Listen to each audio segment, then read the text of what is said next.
Добре дојдовте во неделното интервју на Радио Слободна Европа. Наш денешен гостин е министерката за внатрешни работи, госпоѓата Гордана Јанкуловска. Министерке, дали безбедноста на граѓаните е доведена во опасност по зачестените инциденти и тепачки меѓу младите во главниот град? Мене ми е јасно дека во јавноста постојат обиди пред се од политичари од опозицијата во недостаток на аргументи, во недостаток на конкретна понуда на граѓаните, по секоја цена да настојуваат да прикажат една лоша слика на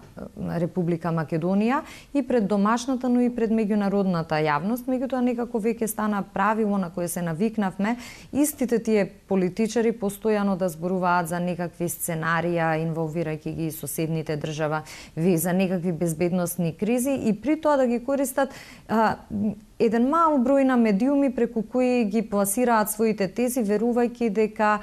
нема да биде побарано мислење од другата страна, односно нема да бидат цитирани бројките. Меѓутоа, бројките покажуваат нешто што е сосема поинакво и ако јас се обидам да ви дадам еден краток и прецизен одговор на ова прашање, тогаш несомнено безбедносната состојба во Република Македонија веќе подолг период е непроменета. Ние се разбира дека ги следиме сите случувања и во земјата и во регионот и креираме одредена политика по однос на тие случувања, бидејќи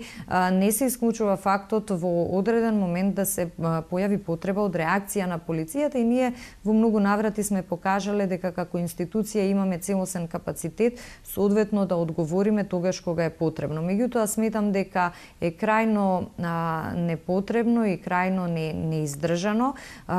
некои политичари да се обидуваат да го градат сопствениот рейтинг или рейтингот на нивната партија преку импровизации и шпекулации по однос на безбедноста на Република Македонија или ако сакате дотолку повеќе преку обиди да се нарушат меѓуетничките односи, односно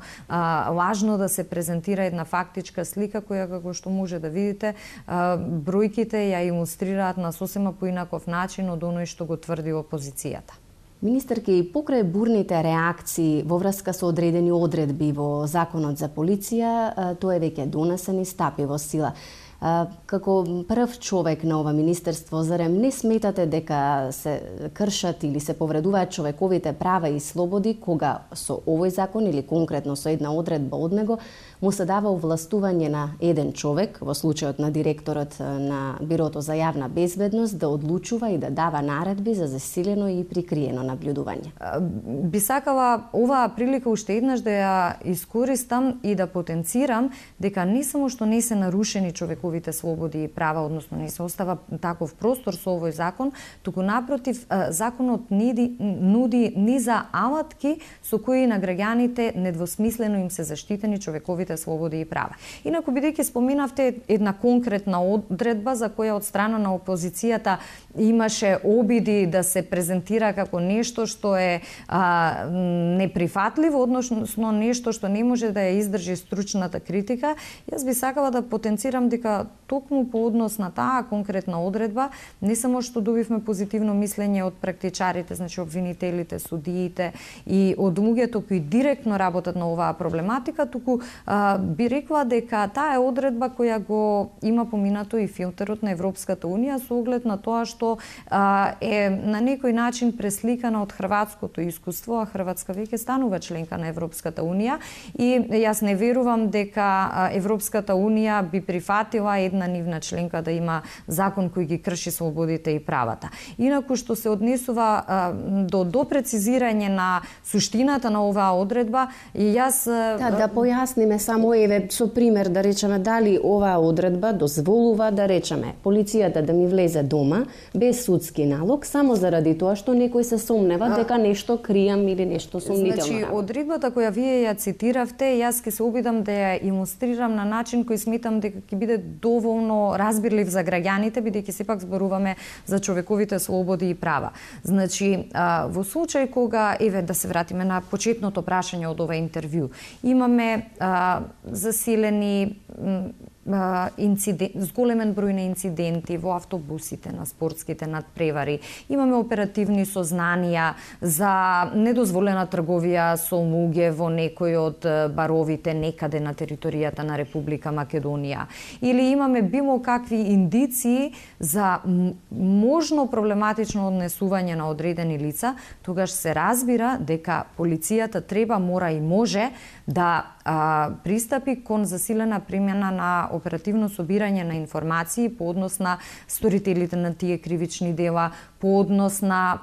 луѓето кои провоцираат инциденти или креираат инциденти, и се разбира дека сето тоа се прави во непосредна координација со јавниот обвинител и во постапка утврдена со закон. Длабоко сум убедена дека најголемиот број од граѓаните, се разбира со исклучок на криминалците, посакуваат институциите да ги имаат на располагање сите алатки кои ќе им стојат на располагање за да се откријат сторителите на кривични дела, или па уште повеќе да се делува превентивно, односно да се спречи сторување на кривични дела. Ајде малку и околу партиските вработувања во МВР, кои што се чини дека не го заобиколуваат и ова министерство. Дали трендот на вработување на лица со криминални досиеа, кои што почна по 2001 година, продолжува и како вие се справувате со него? Добро е што тој тренд застана, односно престана во моментот кога СДСМ се замина од власт, и ние тогаш покажавме силна волја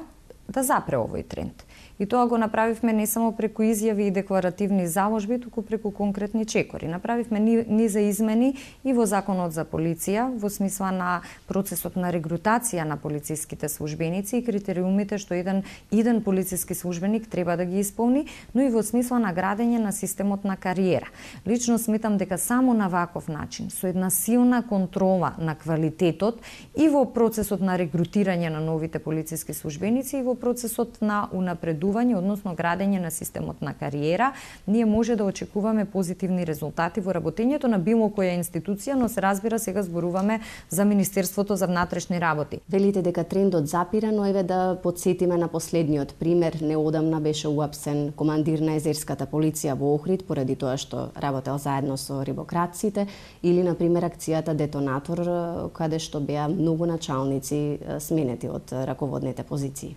Па тоа е само потврда на она што јас го говорам. Тоа значи дека ако сакаме да имаме успех, ние мораме да имаме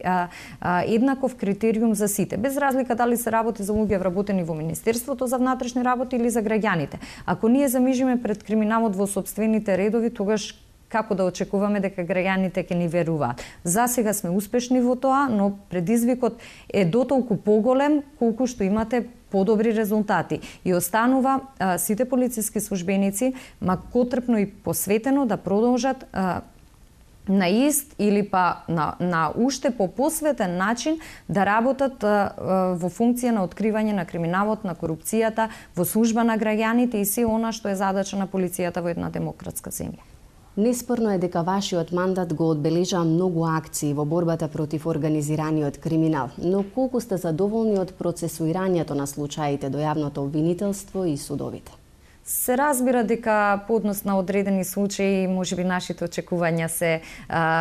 побрзо да оди постапката кога таа ќе помине во рацете на некој друг од Министерството за внатрешни работи. Меѓутоа јас немам право да влијам на динамиката на работењето нити на судовите, нити на обвинителството. Она што можам да го кажам е дека обвинителството во сите активности во кои заедно сме биле инволвирани, макотрпно и посветено работи во насока или во функција на докажување на кривичните дела за кои ние имаме сомневања, и ние високо ја цениме работата на обвинителството. Судската власт е независна, таму условно речено важат други правила на оценка на доказите, на слобода на судиско убедување, но она што мене ме радува е што еден огромен процент од кривичните пријави кои ние сме ги поднеле до обвинителството, а потоа обвинителството ги застапувало